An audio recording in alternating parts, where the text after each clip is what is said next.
and welcome back to the IMAG School of Witchcraft and Wizardry. It's me again, Sarah, Director of Awesome, here from the IMAG. And today, we are going to be having a little bit of fun with some chocolate frogs and monster books and Birdie Bots every flavor beans. So it's kind of a little bit of cooking going on today and a little bit of crafting too. So I'm actually going to kind of switch the order on our activities, because I have some chocolate over here and I need to actually use it before it's too hard. So one of your activities today is your Honeydukes cooking class, and you're going to be doing chocolate frogs and plaster frogs. So you want to find the bag that says Wednesday activity number 3, and there's a lot of supplies in there. And so the first thing you're going to pull out is there's a little frog mold in there. And so you also have in your bag, I'm going to pull out a whole bunch of things. So when you find that bag, the other thing you're going to want is there's a little tiny Ziploc bag with some chocolate discs in it, and there's a little pastry bag in there. So you're going to need to melt your chocolate. There's a couple different ways you can do that. I actually, when I did this at home last night, used my little pastry bag, and so I opened up my pastry bag, and I took my chocolates and just dumped them in the pastry bag. And I just laid this in the microwave, and I started microwaving it in increments of 10 seconds. The reason you only do 10 seconds at a time is chocolate melts pretty easily. You don't need really high temps. If you've ever left like a chocolate bar in your car, you know what happens. And so 10 seconds, take it out, kind of squish it around. If you still feel the hard disk, you're gonna microwave it again. So you're gonna do another 10 seconds, take it out, squish it around, and you wanna get it to when your chocolate is soft and squishy inside, almost trying to get towards the liquid. You need to be careful though, because it's very easy to burn your chocolate. And once it's burnt, you can't actually get it into that liquid form anymore. So you want to be very careful. Do it in little increments. When you're done and you take it out and you squish it around, you got your liquid chocolate in here, you're going to snip the tip off of your pastry bag for you to be able to use it. Now, I just went ahead and pre-melted some chocolate and put it in a cup. And mine's starting to solidify a little bit. We're going to scoop this out, and you're going to put that in your chocolate mold. I will say we only gave you 6 discs of chocolate. It might not be enough to completely fill up your chocolate mold. That's okay. I'm going to show you what mine looks like from last night. And so you'll actually get to see, even if it's just a portion of your frog, it still looks pretty cool. So I'm going to go ahead and keep putting some chocolate in here. And then what you want to do is take your mold, put it on a table, and tap it. And when you tap it, that's going to make the chocolate spread out. It's also going to get rid of air bubbles. And so you don't want air bubbles because it leaves little holes in your chocolate when you're molding your chocolate. So I'm going to go ahead and keep tapping that out. It's also going to continue to fill up the mold. I'm going to peek at the bottom, and I'm going to see if I see any air bubbles. And then the next thing you're going to do with this is I'm going to go ahead and pop it in the refrigerator and let it harden. And so with this activity, there's a couple things that are happening here. So chocolate has cocoa butter in it. And so that cocoa butter, when it gets exposed to heat, becomes liquid and it actually melts. And so with this activity, you're actually, again, doing chemistry. Anytime you're doing cooking, it's chemistry. And so you're dealing with your physical changes, your changes in states of matter. So you have solid, liquid, gas. In this case, we're going from a solid to a liquid when we melt it. And then when we put it back in the refrigerator and we cool it, we're going back to that solid. However, we've changed the shape at that point. So instead of little round discs, we're gonna have our frog. So again, physical change means I change the way something looks, but I don't change the actual subject, the actual matter. And so in this case, I haven't changed anything. I haven't made new chocolate, it's still chocolate. I just changed the shape and the size. And so that's gonna be your physical change on that one. Now, I have mine from last night that I made, my poor little frog that has no legs. So this is my frog from last night that I made with the little chocolate discs. So that's my chocolate frog that I have going on there. And then we're going to talk about the little box in a second. So once you're done with that, and you've melted your chocolate, you've made your chocolate frog, pop your frog out of the mold. You're going to use the mold again. So I'm going to go through my bag, and I've got the little chocolate mold here again. So you're going to use the mold again. Wash it off first because you just had chocolate all over it. But you're going to take this, and we are going to make a plaster chocolate frog. So this chocolate frog that I've got in my hand right here is made out of plaster. And so for that, you go inside your bag. You want to find there's a little container that says plaster do not eat. So we're gonna take that out. And there's also a cup. You're gonna take your cup and you're gonna take your plaster. Now, your container of plaster should be almost completely full. So you're gonna empty all of that into your cup.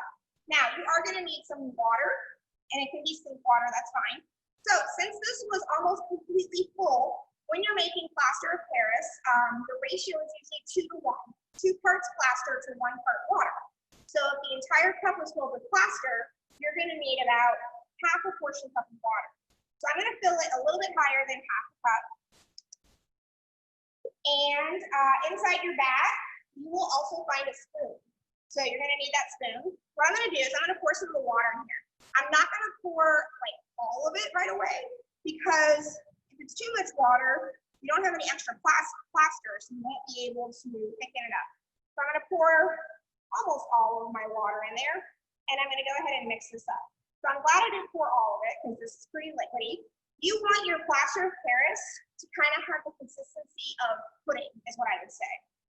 So this one's a little bit thin, but that's okay. So yours, when you do your plaster, add water in small increments. You only want your plaster of Paris to be, again, like I said, the consistency of pudding. And then what you're going to do, I will tell you, you have to be ready to do everything in this part of your project right away. Plaster of Paris sets pretty rapidly. And so you're gonna take that plaster of Paris, and like I said, mine, I made it a little too thin.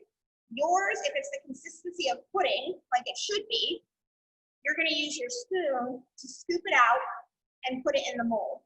And once it's in the mold, you're gonna do the same thing that I did with the chocolate. You wanna tap it and make sure that there's no air bubbles, and so that it's all the way down the mold. And then you're just gonna leave it out and let it sit. Let it sit for at least an hour, and then you should be able to pop out your plaster frog. And so you're gonna get this frog, so you can see the bottom line is still white. I didn't paint that part. And so you're gonna get your plaster frog that you're gonna pop out.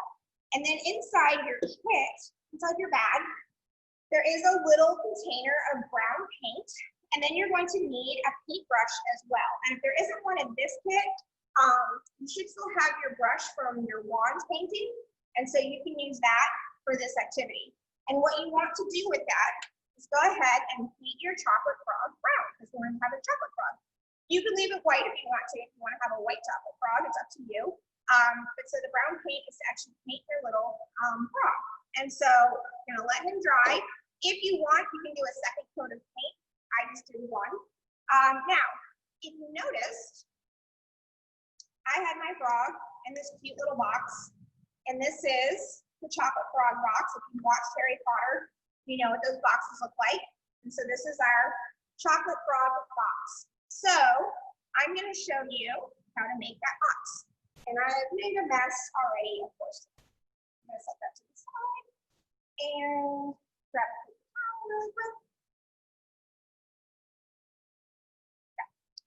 Now, to make your chocolate frog box, you want to find the bag that says Wednesday activities 3, 4, and 6.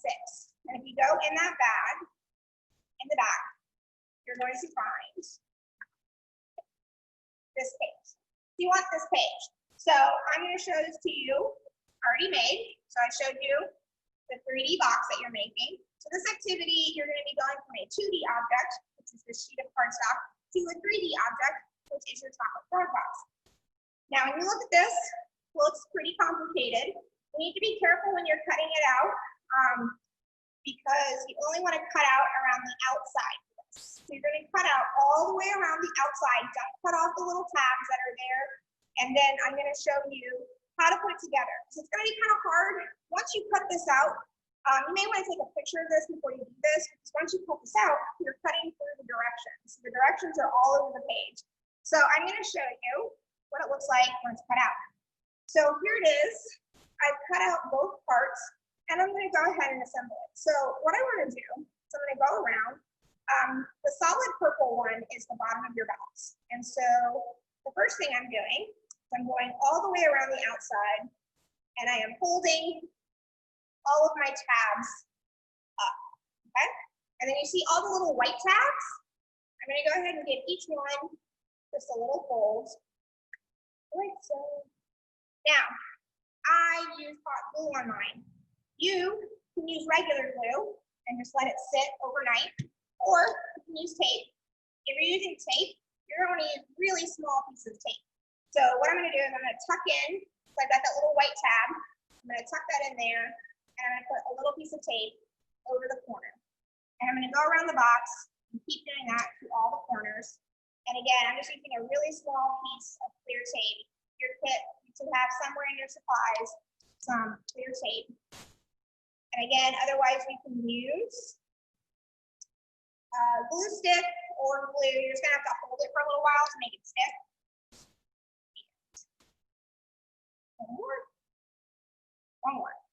So I've gone all the way around and I have taped all my corners together. So now I've got the bottom of my box. Now you're gonna notice one side is still white. I'm gonna show you why in just a second. So then I'm gonna come over here and I've got my lid. And so what I want to do, same kind of thing, I'm going to go around and fold down all the purple flaps on this one. So I'm going around and folding. And then there's little white tabs. I'm going to fold all of my little white tabs down. So there are a whole bunch of little white flaps that we're going to fold down a little bit. And then the top of your box, I'm going to fold a little bit right here, because this is going to end up popping up. Now, it's kind of hard to read, but these little flaps that are in the middle say place under the adjacent flap. So here's what that means. I want to make this become one big box. So I have to take these two sides and tuck them in like so. So again, I'm going to take them. So I'm putting this flap, and make sure you fold it down all the way or your box will be kind of wonky. And so I'm going to take that there, and then I'm going to take the other side. And I'll hold it up again so you can see what I'm doing. All right, so it says chocolate frogs across the top. Now the bottom should say 70% finest, and it says cocoa. It's got a funny name. We want that to all be one word right here. So again, there's a little white flap here. We're going to tape these two together so that flap goes underneath. And that's going to be the top of our box. And so now we've got this really kind of fun. And then there's one more little flap. Tuck that in. Like I said, glue tape. Depends on how patient you are. So now I've got my little box. And my top is now three-dimensional. Looks like a little like circus tent top. Now you're going to notice there's this one flap that's completely separated here. That's what gets attached to your box down here. That way you can open and close your box. And so, that's my tape over. All right, so I'm going to come back over and I'm going to connect the top to the bottom. I'm going to take some tape, put it along. So I put tape along the edge of the flap, leaving it hanging off. And then I'm going to come over here and I've taped it to the bottom. So now I have a box. I have a box that I can open and close. So this is my chocolate frog box. And I can go ahead, and I've got two boxes. And I can put my chocolate frog inside the box and close the box. So just like in the Harry Potter movies, I've got my cute little three-dimensional chocolate frog box. So I actually made two. So I have one with my actual chocolate frog, and I have one with my plastic frog inside. So that's going to be your Honeydukes cooking class with chocolate frogs. So for your other activities, so if you go back in your bag,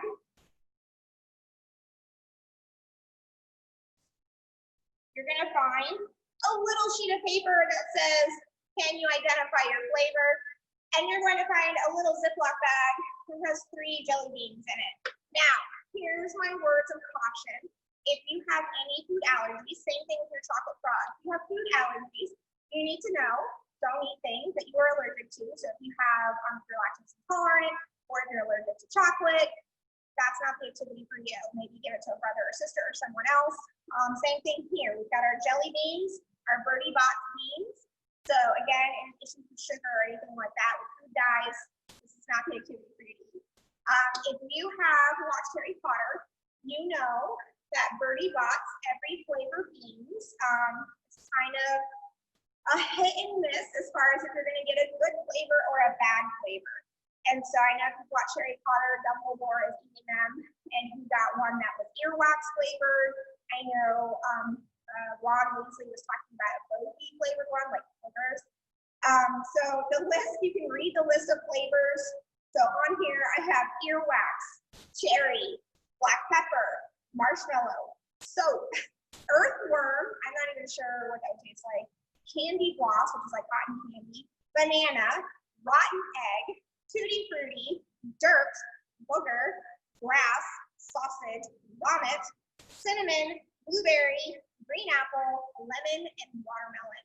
A little hard when you're looking at these to figure out what you've got. So you can taste them. I did some of this last night. I definitely got the sausage flavor. I did get the blueberry. I also got grass, which is very interesting.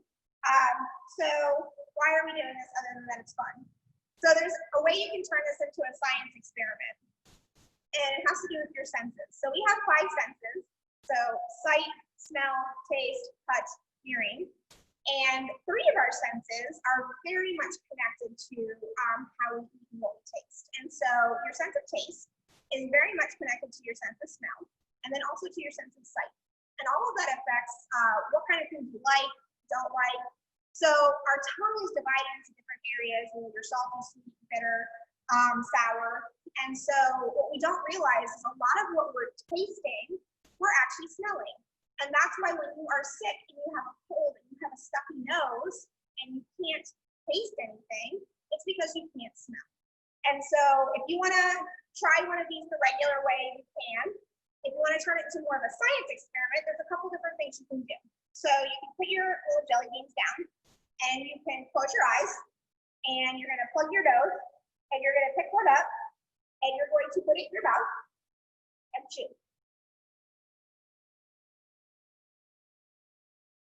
So I want to see if you can actually taste it. I unplugged my nose, I can taste it. I got lemon. I got lucky. But if you have your eyes closed, so you're not seeing what it looks like,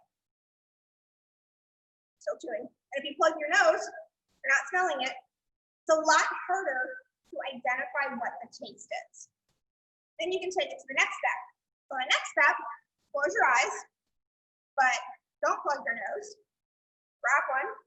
This time you're going to be chewing it. As soon as you get it in your mouth, you can open your eyes again. And so I can smell, I can taste. That one's definitely soap. Okay, so good times. Gross. Make sure you have a cup of water nearby when you're doing this. And then for the third try, this time, pick one. You can see it. You're going to be able to smell it. You're going to be able to taste it. So it should be pretty easy to identify what flavor you got.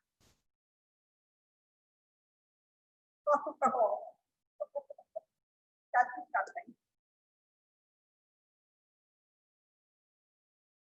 I just got sausage. I'm gonna drink some water.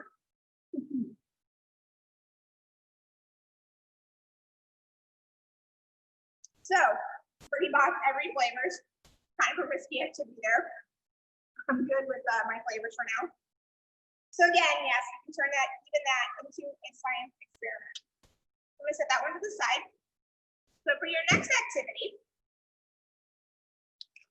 monster books. So again, Harry Potter, they have their class, the Fair of Magical Creatures, and they have a monster textbook. And so if you remember from the movie, this is one that I made. This tongue is missing. I don't know what happened here, but we've got eyeballs inside right now, just because. But if you remember in the movie, Harry had to have like a big latch over it because the book was constantly like moving and growling and trying to bite you. So that was their monster book, their monster textbook. And so we're gonna have you make your own monster book. So this is mine. This is my monster book. It's actually just a little post-it notepad. I figured, you know, you guys are starting school soon. This would be a fun school supply for you. So you're gonna look for the bag that says Wednesday activity number 2. And so we're gonna go ahead and open that. And inside the Post-it note, you got felt, you got some craft foam, you have got some fur. It does shed, so be careful with that. And then you also have 2 eyeballs. Now again, for this activity, you're gonna wanna use glue. And so I'm just gonna show you how to cut apart the different parts. And then you would at home use your glue and letting it set overnight. So if I take this out, I've got my Post-it note here, okay? Now, here's what I would suggest. Take your felt you got here. You only need a small section for the tongue. So the rest of it, what I want you to do is you're going to take it, find where the binding is on your Post-it note. So mine's over here. You're gonna take your craft foam and you're gonna fold it over to the bottom, and you're actually gonna glue it to the bottom. So your felt is like this across the top and across the bottom. The reason why is when you glue your fur on, you don't want to glue your fur to the Post-it note, because then you can't take your Post-it notes off when you're wanting to tear out Post-it notes. So you're going to glue this like this, and the next step is going to be, you're going to take the fur and you're going to glue the fur on. So my fur gets glued on like that, and again, it just sheds a little bit in the beginning. You pull off the extra fur, it'll stop shedding. That's just from where we cut it. Some of the fur is hanging off. You can also fluff it up so it's really fluffy. So now you've got your fur on here. The next thing you want to do is that little strip of felt. I am just going to cut a little triangle out on one end. So now I have a little forked foam. So I can come back, again, take my glue, and I'm going to glue it to the inside of the felt. And that way, and you can decide where you glue it, that way when I close it, my monster's tongue is going to stick out. And then I'm going to take your white craft foam, of which you have more than enough. I'm actually just going to cut off the bottom section. And you're going to cut, I just cut little triangles out, and I'll show you what I mean by that.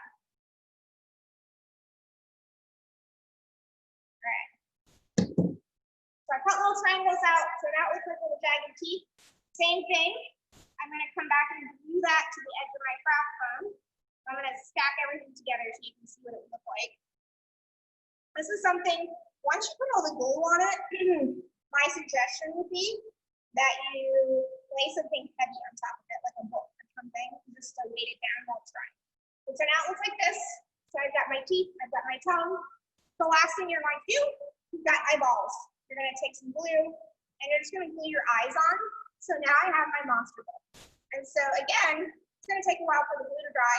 So I would take this, set it somewhere, and put something heavy on top of it, like a book or something, and just let it dry overnight. And then now you have your own little monster textbook. And so this is mine. I've also glue. This is mine that's dry from last night.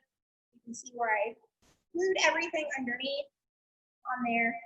And so now you got your own little monster book. I've got fur everywhere up here.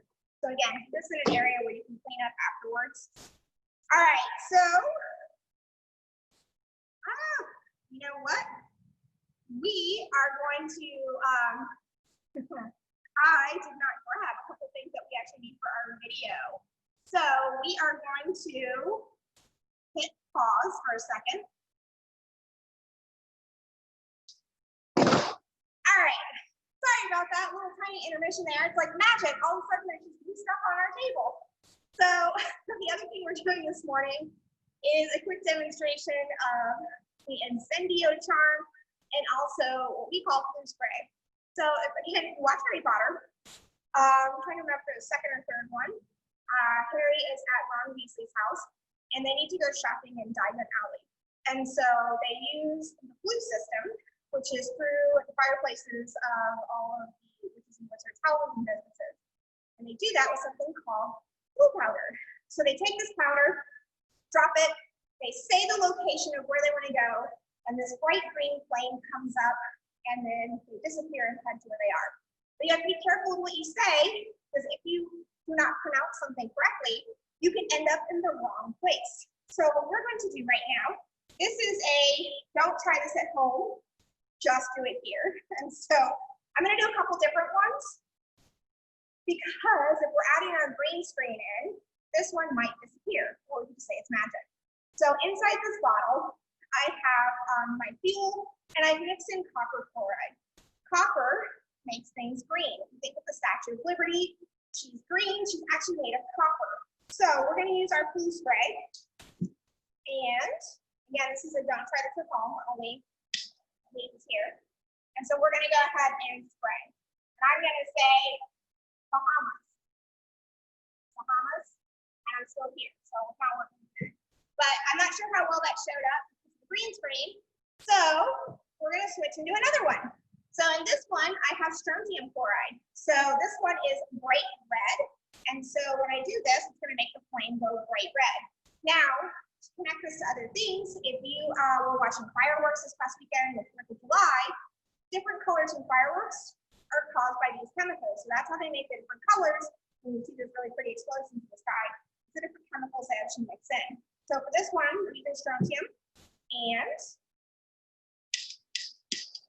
here we go again. Here we go. This time, we're getting a really bright red instead. And again, that's because of the different salts we use. So that's going to be, like I said, we have blue spray, no blue powder. I also don't have any fireplaces or chimneys here. So you got to work with what you got. Now, the next thing I'm going to do is I have a powder. It's very flammable called lycopodium. So when you look at this powder, I'm just going to put a little bit on the table. Kind of looks like cornmeal. I will promise you that even though this bottle is red, it's not ketchup. So please don't try and do anything with the ketchup at your house. So this powder is highly, highly flammable. And so if you tuned in for Don't Try This at Home, we talked a little bit about it in that camp as well. And so with this powder, super flammable. However, if I try to ignite the pile right there, it's not going to light. And the reason why is because the powder is so fine, it's so tiny, that only the very tippy top is getting oxygen, nothing underneath is getting oxygen, so it's not going to burn the way that it can burn. And so what I'm going to do instead is add it into my tube, blow out through the tube, and we should get a nice little flame that way. Now, this, as far as charms in Harry Potter, we would say is what we call incendio. So let's make sure we got a good flame on there. And then, got a pretty skinny tube on this one, so we'll see. Got some powder in there. And then we're going to go ahead, and it's going to go out that way. So, make sure everything's lined up. So, that's how we get that really cool flame, is because we're pushing all that powder out into the oxygen around it, which makes it be able to combust. So again, these are don't try this at home. You guys are not allowed to use fire. I give you my 4 reasons. Number 1, you're not 18. Number 2, you're not at the School of Witchcraft and Wizardry with me. You're a first-year student. Number 3, you don't work at the School of Witchcraft and Wizardry. And number 4, you don't have workman's comp. You don't know what that is. You can't do these experiments. So these are just some of the ones to watch. So again, you have your chocolate frog, your plaster frog, your frog box, your monster book, and your birdie box experiments to do. This afternoon, you're going to be doing some history of magic. You're going to be playing a trivia game, the Polyjuice Potion game. So if you haven't already, make sure you brush up on your Harry Potter characters for that game. And then you're also going to be doing your Evanesco charm, and you're going to be writing an article for the Daily Prophet. So again, thank you guys for tuning in, and we will see you tomorrow.